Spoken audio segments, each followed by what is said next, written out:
las más recientes elecciones, electoral que se dio en Panamá, la figura de los independientes se tornó una señal muy clara de la fortaleza de la ciudadanía para afrontar y enfrentar la partidocracia en Panamá. Los resultados sorprendentes, sorprendentes.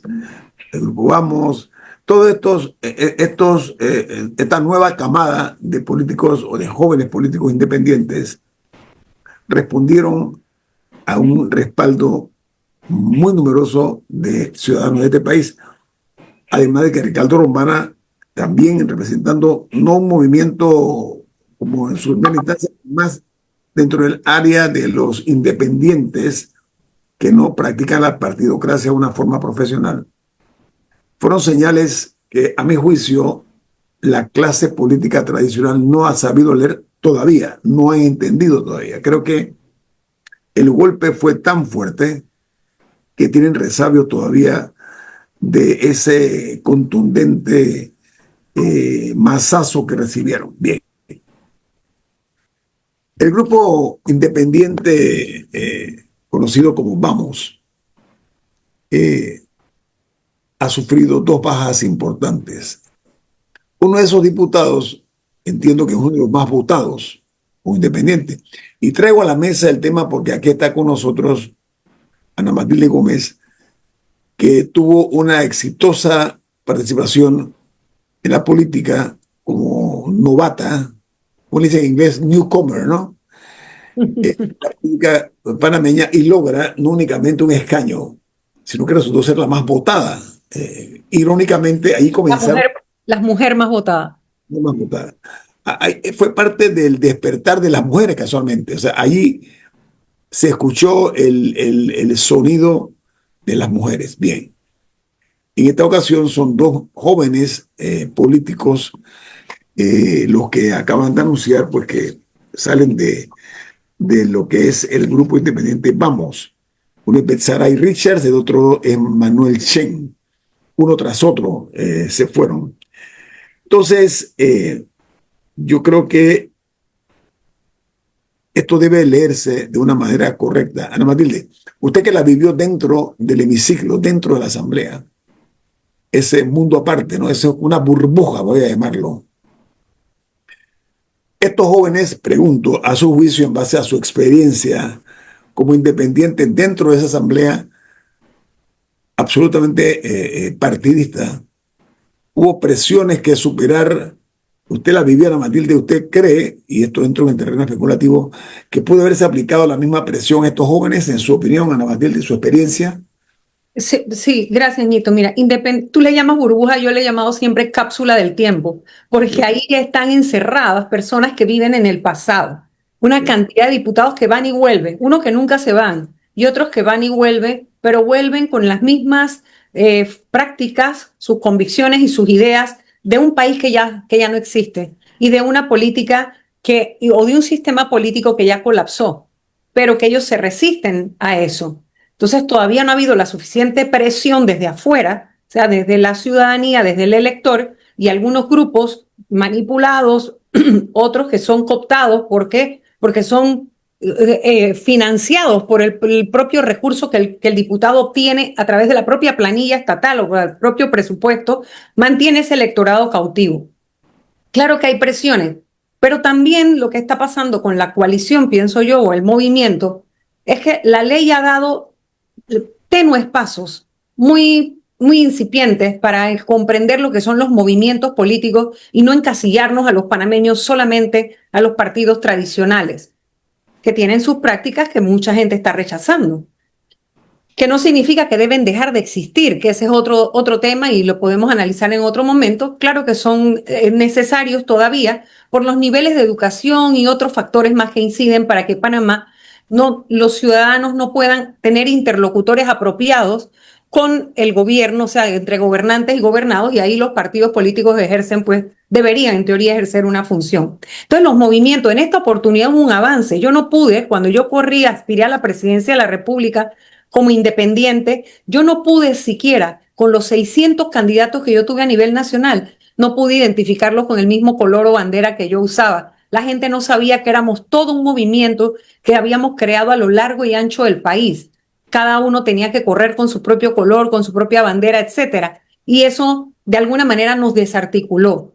Ahora en esta elección reciente, el Juan Diego Vázquez logra en la reforma que permitan o logra con el Tribunal Electoral, Juan Diego, Gabriel, logran que el Tribunal Electoral admita o permita la misma identificación de bandera.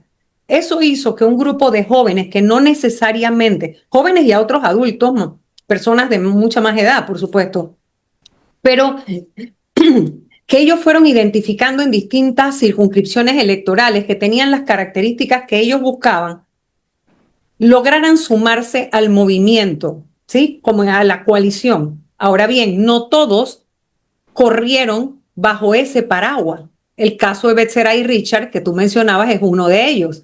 Él realmente ni fue entrevistado por el proceso ese que hizo la coalición para poder que se sumaran personas y correr bajo el paraguas del movimiento. Betseray corrió con otra agrupación y sus votos los consiguió autónomamente.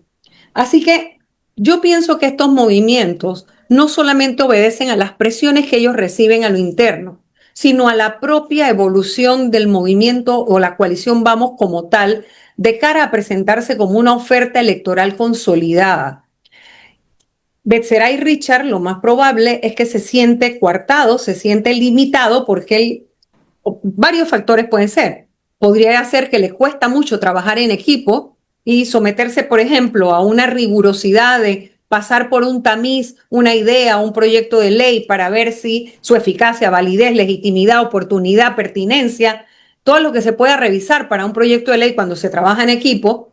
Y por otro lado también que a la hora de los pronunciamientos o del voto no quiere someterlo tampoco a ningún tipo de estructura de jerarquización con la que él no se comprometió desde el inicio. Ok, Camila. Camila. No, que un poco ahí me parece importante también ampliarlo, no solamente hablar de Vamos específico, sino de cómo está el sistema de representación política en nuestro país en general. O sea, quiénes y cómo, porque es la tercera, a ver, la segunda elección, diría, en la que pasa, que se trata de agrupar un grupo. Tuvo Ricardo Lombana en la de 2019, que luego terminó formando un partido. Vamos ahora, que bueno, que formó el partido y que si bien sacó más votos a nivel personal como candidato a presidente, no logró acuerpar ese apoyo en una representación política en la asamblea significativa. Y por otro lado, Vamos, que no tenía un candidato a presidente, pero sí lograron acuerpar una representación legislativa, pero también un poco los pocos lazos que los unen, porque al final del día, a diferencia de un partido, ahí en teoría son 19 personas autónomas que corrieron bajo una misma bandera, pero no están circunscritas a las reglas que sí tiene un partido, y creo que es bueno preguntarse. Y que no todos corrieron bajo la misma bandera, Camila, porque que también a eso me refiero. O sea, Betseray no corrió. Bueno, por eso dije 19. O sea, los 19 de Vamos sí. Betseray es el 20, que él no. Pero los de Vamos, que sí corrieron bajo una bandera amarilla y azul. Poco Patsy Lee, que también forma parte de esa bancada ahora, Camila. Pero ella corrió por el Popular. O sea, lo que digo es todo este tema que todavía no hemos terminado de conversar como sociedad, y estamos en medio de una reforma electoral accidentada, pero estamos, de partido, de movimiento. O sea, creo que es bueno examinar también si hay qué tan difícil es formar un partido y lo que eso implica, y por qué ahora están surgiendo movimientos en vez de partidos. Que digo, hay uno para mostrar, pero creo que es una buena conversación para tener. Hay mucha gente que lo ha estudiado, Juan Diego Alvarado, que lo hemos tenido en este programa, Harry Brown también ha hablado del tema. O sea, hay muchas personas que lo están estudiando, pero como sociedad creo que tenemos que tener una conversación y de qué implica eso para la representación política, que es la que nos tiene en la crisis en este momento también. Tengo un corte comercial, a regreso a la Matilde con mucho gusto. La pregunta que yo me hago, es si en política funciona como en la vida de cada individuo, cada persona, lo que se conoce como, para efectos políticos, lo que yo llamaría la longevidad política. Aquellos que tienen experiencia en esa materia porque han transitado por ese camino versus los noveles ciudadanos panameños jóvenes, todos en su mayoría, que son bisoños en la política y que se encuentran de repente con estos hombres y mujeres curtidos en un modelo que, si bien es cierto que está ya obsoleto por los resultados que se han visto, no dejan de tener algún tipo de influencia. Siguen vivos. Es que, como yo siempre digo, la bestia quedó herida en las elecciones, pero no muerta. Entonces, eso es lo que quiero tocar al regreso aquí en este programa En Perspectiva. Tiene más. Esto es En Perspectiva, un programa para la gente inteligente como usted. Hablamos de la situación del grupo independiente Vamos, pero hay que entender que la mayor parte de los partidos políticos tradicionales están desprovistos de un andamiaje ideológico. Ninguno de estos partidos tiene el derecho a decir que ideológicamente están definidos. Ninguno, ninguno. El PRD en una época fue un partido ideológico, la Democracia Cristiana fue un partido ideológico muy grueso, muy espeso, pero de ahí en adelante se convirtieron lamentablemente en aventuras políticas unos, y otros partidos se convirtieron en empresas dedicadas a ofertar empleo. Esa es la triste realidad de nuestro país. Entonces, hay una situación y es que la clase política tradicional estuvo coqueteando con el abismo, estaban al borde del abismo y no se estaban dando cuenta, y resultó que ahora se encontraron con 20 jóvenes que están en la Asamblea. Ana Matilde, usted que conoce le llaman la hermenéutica parlamentaria, en términos me parece un poquito complicadillo, ¿no? Pero esos jóvenes que conocen o desconocen en muchos casos las estrategias ya utilizadas con éxito por sus colegas, y sobre todo de ver que ellos son como unos intrusos para la clase política, Ana Matilde, ¿no? Esta gente no pertenece a nuestro... Claro. ¿no? Claro, no solo nos ven como intrusos cuando uno está como independiente en la asamblea, lo ven también a uno como un riesgo al sistema que ellos defienden y el sistema en el que se sostienen. Entonces, es claro que hay muchas presiones para que uno funcione de otra manera, para que uno no se manifieste en contra de un status quo. Pero lo que está ocurriendo yo lo veo como la lógica propia de la recomposición, porque formar la bancada fue una urgencia necesaria para tratar de funcionar dentro de un sistema, ¿no? Es decir, todos los que trataron de agruparse no necesariamente piensan igual. Ahí hay una sumatoria de ideologías. Ideológicamente hay muchos miembros disímiles, piensan muy diferente. Lo vimos con la forma, los que hablaron, porque no todos hablaron y expusieron, no todos hacen argumentaciones a la hora de votar que uno pueda ir definiendo o identificando cuál es la ideología que le acompaña, con la Caja del Seguro Social y otras leyes. Otros que ni siquiera hablan, los que hablan muy poco, solo se sienten cómodos en lo que ellos presentan como proyecto de ley, porque el discurso es una narrativa que le entrega el grupo que propone la ley, por ejemplo. Cosas como esa. Así que todavía falta mucho para la maduración política de algunos de los que están allí. Entonces yo lo que quisiera es como que viéramos esto como una lógica de la evolución que tiene que tener este movimiento o esta bancada que se ha conformado a los propósitos del funcionamiento dentro de la Asamblea, porque también esas presiones existen. A mí, por ejemplo, se me trató de eliminar la posibilidad de hablar en el periodo de incidencia porque yo no formaba parte de una bancada. O sea, ellos tienen formas de atraparlo, de tratar de atraparlo a uno. Por supuesto, uno se sacude en la medida que tiene formación jurídica o experiencia política, lo que sea. Y allí hay algunos miembros que todavía tienen cero experiencia política, que la van a ir adquiriendo al paso de los años y que además de no tener la formación política, algunos de ellos tampoco han mostrado al país el programa en torno al cual podría haber una adhesión mucho más consistente, ¿sí? O sea, tiene que haber un proyecto país, un proyecto país de cara a convertirse en una opción electoral real para el 2029. Ya no como individualmente diputados, sino como una oferta electoral completa. Alto, o sea, estos nuevos diputados independientes, ellos son ajenos al ecosistema. Hay que entender eso primero que todo. Y van a ser torpedeados, perdónenme el término, torpedeados por los políticos tradicionales. Es natural, porque, repito, no pertenecen a ese ecosistema por una parte. Por la otra, yo sí quiero reconocer que ellos han dado un giro a la Asamblea, Ana Matilde, cuando van al hemiciclo los funcionarios de alto nivel del gobierno, estos muchachos los ponen, hacen su trabajo, o sea, de cuestionar, Sí. de ir preparados con una agenda de las preguntas, o sea, se nota que hacen su tarea. Ese es un término muy liviano, pero qué bueno que sea así porque el país está conociendo más Claro. que hay dentro de la Asamblea una rigurosidad en la búsqueda de que se nombren funcionarios que verdaderamente tengan las capacidades para ocupar esos cargos, Ana Matilde.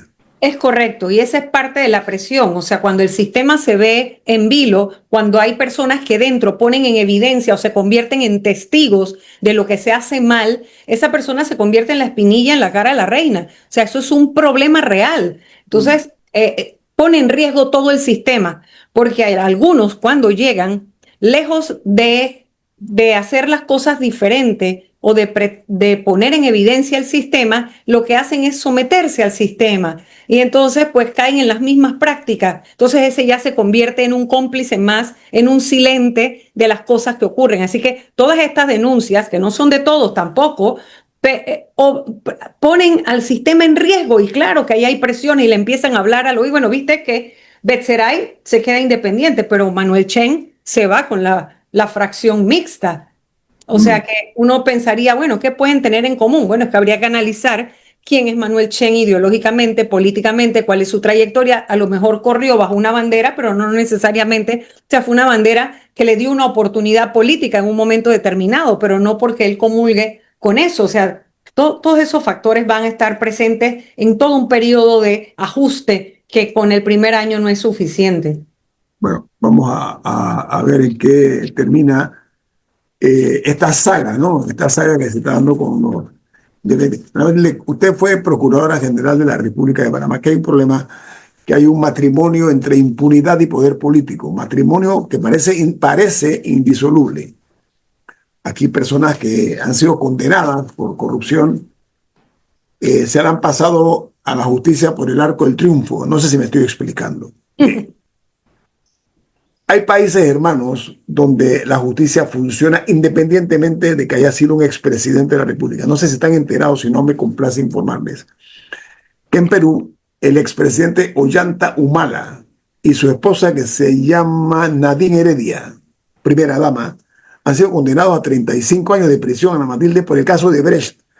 Y no es el primero, que es lo importante, es lo interesante del Perú. Estoy hablando del más reciente. Sí, sí, claro. Entonces, cuando yo veo esto, yo digo, pero ¿cómo un sistema de justicia? Porque la justicia es una sola. La justicia no es, bajo ninguna circunstancia, un elemento que tiene firma o marca individual. Es igual para todos, por supuesto que las reglas del juego en cada país están matizadas, pero donde yo voy es que mientras en otros países esto ocurre mandando una señal de que nadie está por encima de la ley, porque ese debe ser el objetivo. Aquí en Panamá seguimos todavía observando, lamentablemente, que la impunidad se impone, bueno, un juego de palabras, ¿no? ¿Qué hay que hacer para eso, Ana Matilde, a tu juicio? ¿Cómo fue que dijo una vez Muñoz? ¿Tú te acuerdas de un candidato presidencial, Muñoz? El revolcón. Pepe Muñoz, no recuerdo el nombre, el revolcón, ¿te acuerdas? Sí, Hay que sí. hacer la Que no era justicia. de él, venía, no me acuerdo qué candidato, qué caudillo, quién latinoamericano lo había usado primero, pero aquí en Panamá, ¿Crees tú que el país está, y la justicia para mí ya está lista para que se dé un revolcón y que cambiemos esa modalidad de que aquí, yo insisto, la frase es de los mexicanos, que a mí ya le he tomado como, de que a la cárcel van los pobres y los pendejos, ¿no? ¿Hasta cuándo? vamos a seguir con eso. En tu opinión, tú como ex procuradora. Y es un problema histórico, ¿no? En América Latina y con algunas honrosas excepciones, y Panamá pareciera que se resiste, pero es que no solamente hay una colusión entre el poder, la justicia y el poder político, también el poder económico. Entonces, perdón, y el poder, sí, el poder económico. Entonces, claro que, por ejemplo, toda la efervescencia que se ve en la calle, salvado por supuesto las excepciones de quienes tienen un proyecto político propio y se aprovechan de estas insatisfacciones ciudadanas para ellos pescar en río revuelto, pero hay una insatisfacción real a la que se suma el tema de la justicia. La desvertebración de la eficacia de la justicia es parte de las consecuencias de esa selectividad producto de la incapacidad del régimen político para poder elegir e identificar personas realmente independientes, comprometidas con la acción de la justicia, y que los propios ciudadanos tienen que estar listos para poder saber, y esto creo que alguna vez también lo acuñó Pepe Mujica a su manera, yo solamente voy a parafrasear porque es algo que siempre he considerado, y lo he dicho millones de veces, lo he dicho montones de veces desde cuando era procuradora. La gente quiere que se haga justicia sí, pero con el otro. Cuando te toca a ti, entonces tú quieres, pero espérate, que es mi hija y tú sabes que, pero ¿cómo me vas a hacer eso a mí? Y yo, por favor, pero si pues, mándamela para la casa, que yo... Eso pasa muchísimo. Tenemos que estar listos para que nuestros propios parientes vayan a la cárcel producto de las violaciones a la ley, con un sistema que tiene que ser realmente igual para todos. Ese eslogan que acuñó don Renan Esquivel, pero para la salud, de esto tiene que ser para la justicia. O sea, mientras sigamos teniendo esas aprensiones de que ay, pobrecito, mira, nada más se robó 3 gallinas y va para la cárcel. Bueno, es que es tan ladrón el que se roba 3 gallinas como el que se roba un hato de ganado o como el que importa. O sea, olvídense de eso. O sea, esas diferencias no hay que hacerlas. Ahora bien, también la justicia se muestra selectiva y se daña a sí misma cuando ocurren cosas como las contradicciones que acabamos de ver. Ricardo Martinelli, un expresidente de la República condenado por delito de blanqueo de capitales, y un sindicalista, que yo no estoy diciendo si es culpable o inocente, sino que en la etapa que está, se entrega a la justicia y le mete una detención preventiva. ¿Dónde En La Joya. Está bien, están buscando que esté perfecto. Lo que digo es la medida en sí misma. O sea, ¿cuál es el riesgo de un hombre de 70 años que tú le puedes decir arresto domiciliario? Déjalo en su casa, ponlo a firmar todos los días. Él entregó el pasaporte, él fue y se entregó. Entonces, cuando la población hace esas comparaciones, uno dice, oye, ven acá, estafa agravada, este no es el mismo delito por el que acaban de admitir una querella contra Sabonge y otros del gobierno pasado. Este no es el mismo delito que suma a lo que Martinelli hizo, condenado a tantos años de prisión, más de 10 años de prisión, 19 millones de multa, y el tipo, el gobierno mismo le facilita salir con la honrosa ayuda y el privilegio de nuestro flamante embajador en Colombia, que encima se va a tomar tragos con el tipo. O sea, esta es la sociedad, esa es la sociedad que enerva, que cansa, que agota y que por supuesto le da un golpe mortal a la confianza o credibilidad del sistema de administración de justicia. Es que las cañerías por las que circulan o corren las aguas negras de la política están demasiado abiertas. Hay que corregir estas cosas. Es un problema que ha ido creciendo con los años, pero a mí, reitero, a veces los países hacen el hazmerreír, ¿ok? Sin querer o queriendo. Ese es parte del problema de nosotros. Y poco les importa, que es lo peor, porque cuando se pierde esa vergüenza, esa capacidad de ser señalado, y porque también, bueno, hay un sistema en el que la gente, bueno, después no les importa y todo el mundo comparte, venga para la foto, y todo el mundo está en la misma foto y no le importa. Bueno, se va rompiendo la moral pública, lo que Justo Arosemena llamó el patricio llamado padre de la nacionalidad panameña, lo que él llamó la moral pública. Se ha perdido esa vergüenza, eso es que antes de verdad nadie quería acercarse a la gente que te ha robado hasta en las lentejas, por el amor de Dios. Fíjate a la inversa. Aquí aparentemente se rinde culto a las personas que de ser individuos de clase popular pasan a clase media por un momento político, o los de clase media que por otra coyuntura política van a las alturas de la gente con dinero, y de los millonarios que se convierten en multimillonarios, ¿ok? todo eso es parte de la política. Claro, y no porque la movilidad social en sí misma ascendente sea un problema, sino porque todos sabemos que han robado. Porque es que lo peor es cuando sabemos que nos han robado y no pasa absolutamente nada. Entonces le quieren enrostrar a uno su delito como un gran logro empresarial disfrazado. Y eso está aquí muchísimo. El delincuente de cuello blanco abunda. ¿Cuánto? O sea, ¿dónde se lava el dinero, por Dios? ¿A dónde se lleva el dinero mal habido? ¿A dónde? Un corte comercial, viene más. Esto es En Perspectiva, un programa para la gente inteligente como usted. Tenemos como objetivo muy particular en este programa hacer docencia para crear conciencia. Ese es uno de los propósitos de este espacio que se llama En Perspectiva. Vámonos a la crisis de Bocas del Toro, Ana Matilde y Camila, porque ya lleva más de un mes esta situación con todo el saldo que deja en cuanto no únicamente pérdidas económicas, sino la inestabilidad, el desasosiego, los golpes que recibe la propia provincia, una provincia pauperizada, al igual que Darién, pauperizada por todos los gobiernos que han antecedido a este. Entonces, en esta crisis, que dicho sea de paso, aprovecho para decir que ya es hora que comencemos a sentarnos a hablar. Yo creo que ya el tiempo está pasando y se justifica, pero la noticia que ayer en la crisis de Boca del Toro, el secretario general de el sindicato se llama el Sritraibana, él fue, se llama Francisco Smith, se anunció que va a enfrentar cargos por parte del Ministerio Público por varios delitos, por ejemplo, contra la seguridad colectiva, contra los medios de transporte, apología del delito, delitos comunes, delitos contra la personalidad del Estado, o la personalidad interna del Estado. Dile que no es que quiero, tú que eres profesora universitaria, no que me hagas aquí No, yo te entiendo, una clase. No, pero muy brevemente para comprender estos cargos, voy a comenzar uno por uno, ¿ok? Para hacer docencia. Uno de los cargos de la señora Smith es es contra la seguridad colectiva. Eso, resúmemelo en castizo, en español claro para los legos en la materia. Cualquier cosa que ponga en riesgo, ya sea los medios de transporte, la posibilidad de transitar, la posibilidad de llegar a atención sanitaria, la posibilidad...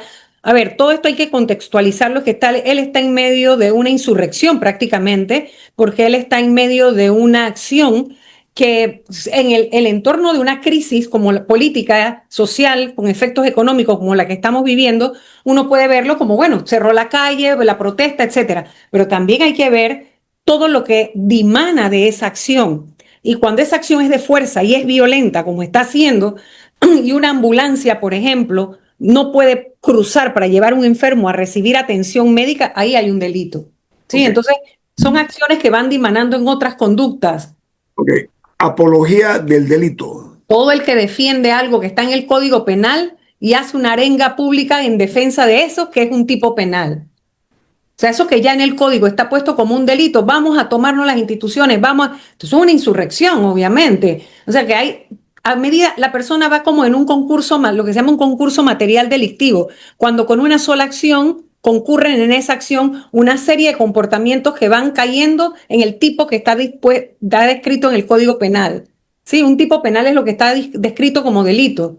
Coincidentalmente ayer se conoció que hay otro dirigente, casualmente del Suntrax, que había amenazado con la toma de oficinas públicas en Bocas del Toro. Eso es el ejemplo clásico puede ser ese. Pudiera ser, así como cuando se dice que le van a hacer algo a alguien, o sea, y también la amenaza es administrativo, pero es que es como un conjunto de cosas que se convierten en un peligro para la sociedad, para la comunidad. Y hay que tener cuidado con esto. Mira, una cosa es el derecho a la protesta y que no se debe criminalizar la misma. Y otro, cuando esa protesta se sale del contexto y llega a acciones violentas que ponen en riesgo la vida de los demás o atentan contra la vida de los demás. Entonces yo sí creo que le ha faltado al gobierno la valentía, la humildad, la entrega, esa generosidad, capacidad para deponer lo individual en función de lo colectivo y insistir en poder llegar a los acuerdos necesarios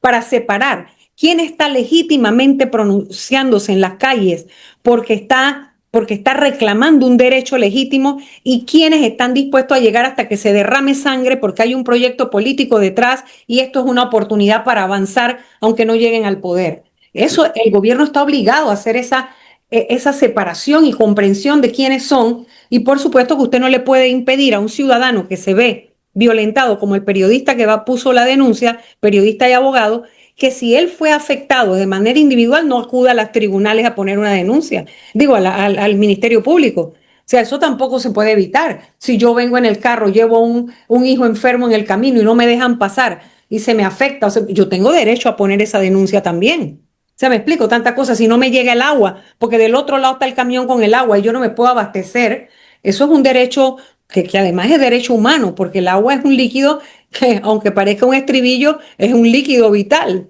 O sea, Estamos analizando los cargos que se le están presentando al secretario general de la Citraibana, del Sindicato de los Trabajadores del Banano, ¿no? El otro cargo, Ana Matilde, que para que tengas a bien ilustrarnos, es contra la personalidad interna del Estado. sí, el Estado tiene obligaciones y derechos, porque como tal es un ente que tiene obligaciones y también tiene derechos. O sea, jurídicamente existe el Estado, ¿no? Y eso en el Código Penal está separado en dos: la personalidad internacional, cuando se atenta desde afuera o en las relaciones internacionales, y la personalidad interna, que tiene que ver con el orden público y lo que está establecido. O sea, todo aquel que participe en un alzamiento en armas para derrocar al gobierno, o sea, todo va a depender de qué tú estás manifestando y cómo lo haces. Una cosa es protestar contra unas acciones y otra muy distinta en insistir en protestar porque quieres derrocar. O sea, el cambio violento de un régimen establecido es atentar contra la personalidad interna del Estado.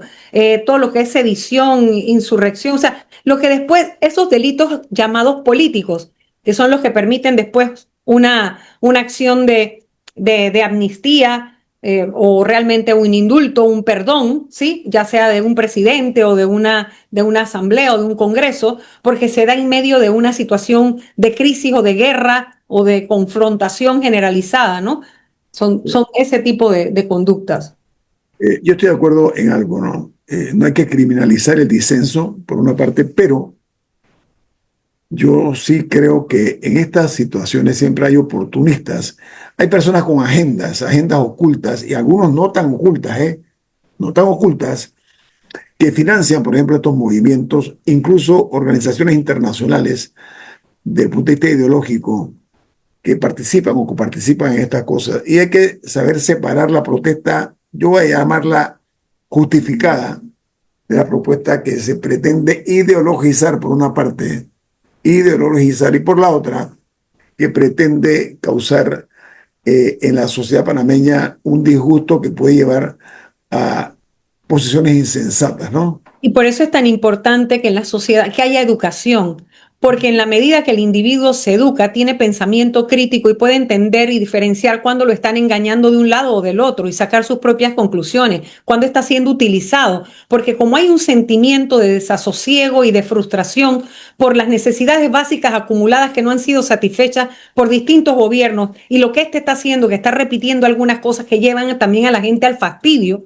hace el caldo de cultivo para que quienes tienen un proyecto político para alcanzar el poder, ya sea en las urnas o de manera violenta, cuando le fallan las urnas y aprovechan una oportunidad, una coyuntura que se la dan las circunstancias. En este momento es legítimo que la gente trate de defender las pensiones dignas. Eso no es lo malo, ¿verdad? Ahí hay un elemento, hay una razón, pero cuando ya tú te pones intransigente en el sentido de que no quieres llegar a ningún punto de encuentro, tú no quieres, ahí hay otra razón entonces que es la que te mueve. Y es cuando están los que están en el medio, porque no todo no todo el que no está en la calle significa que apoya la ley. Lo que pasa es que uno comprende otros métodos de lucha y comprende que uno puede llevar un proyecto para la reforma de la ley, para el debate, etcétera. O sea, no todas las luchas tienen que ser, como dicen ellos, patria o muerte. O sea, eso no funciona así, porque no vamos a acabar el país tampoco, ¿no? Que la violencia genera violencia, esa es otra realidad. Y lo que menos necesitamos nosotros es perder el país, a mi juicio, Y eso es lo que me duele, la pérdida de clase de los estudiantes, porque ahí hay un círculo de pobreza que no se va a poder romper. Si ya de por sí es precaria la educación que se recibe en el sistema oficial para algunos, no todos, por supuesto, pero para algunos, ahora imagínate ni siquiera asistiendo a un medio que te permite socializar y alcanzar otras herramientas para la vida. Entonces, no, el daño que se le está haciendo a la niñez panameña es muy fuerte. Tomando en cuenta vulnerable. Porque sí, a otros están dando clases. Sí, porque se está aumentando la brecha también. De la desigualdad. Y eso no lo vamos a ver mañana, o sea, no lo vamos a ver mañana viernes necesariamente, pero es un impacto que va a durar varios años y que no es recuperable. Va a perdurar. Gracias por estar con nosotros esta mañana. No, gracias a ustedes. La oportunidad siempre. Les deseamos que tengan un excelente día. Viene Lorena Castillo, la periodista Lorena Castillo, por su programa Altavoz aquí en Omega Estéreo.